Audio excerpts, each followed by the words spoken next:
Today, we're going to do some flower sketching. I need some paper, pencil, eraser.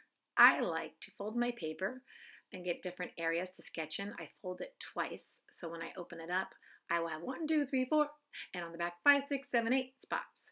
I'm going to draw lines down on mine so that you can tell where I'm working.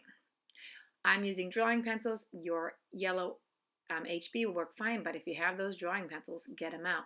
First step, what flower are you going to draw and what direction does your paper work best? I think it's going to work best horizontally. So I'm going to fold up and I'm actually going to zoom in so you can get a closer look. What's the basic shape? I see a circle. So I'm going to draw a big circle. Lots and lots of petals on this one, so I'm not going to get bogged down. I'm just going to think, okay, I'm going to draw some lines to designate where the first layer of petals will go, the ones farthest back. Then my petals are basically like an oval shape that's kind of pointed.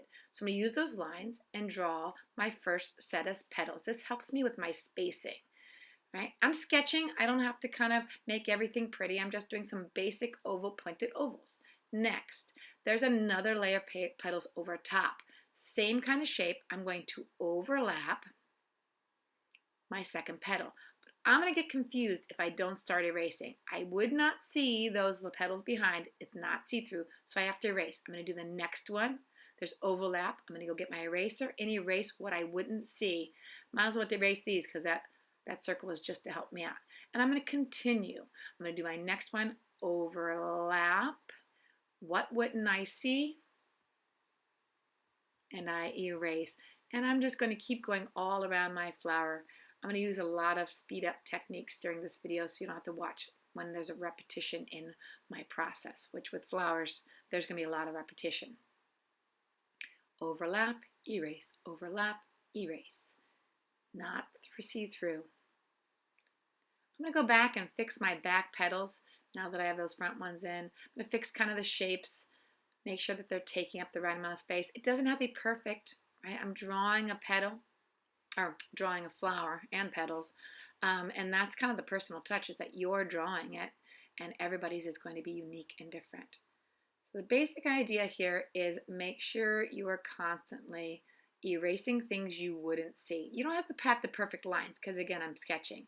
Here I see black areas in my flower, and I'm going to represent these towards the center with small kind of teardrop ovals, right? So that's that black area in the flower. I know there's more detail in the center, so I'm actually going to erase those overlapping centers, and I see a big bright yellow or orange circle. I'm drawing that in. I also see a slightly darker orange, and so I'm going to draw a smaller circle in. If you got close up, you'd see all the kind of little polleny little circles, so I'm going to draw that in. Here's what you need to know. I'm using the flower photograph as a reference.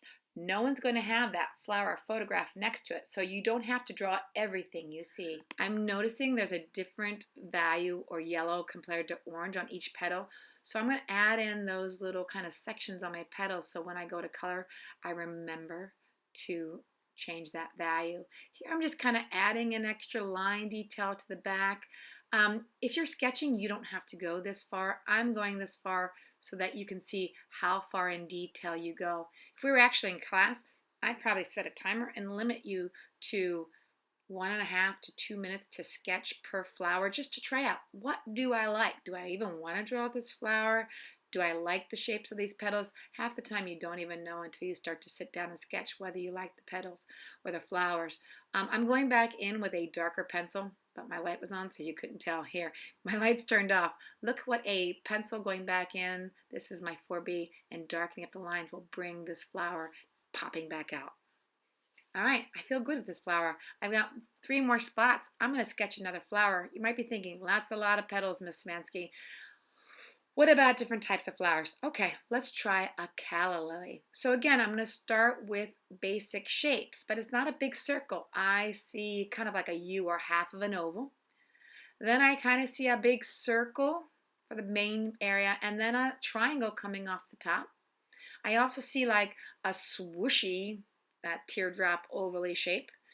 And I see another kind of triangle shape down here where the stem kind of cuts in. Also in that center area, the stamen is more like a triangle. Here, I'm going to go now and video sped up.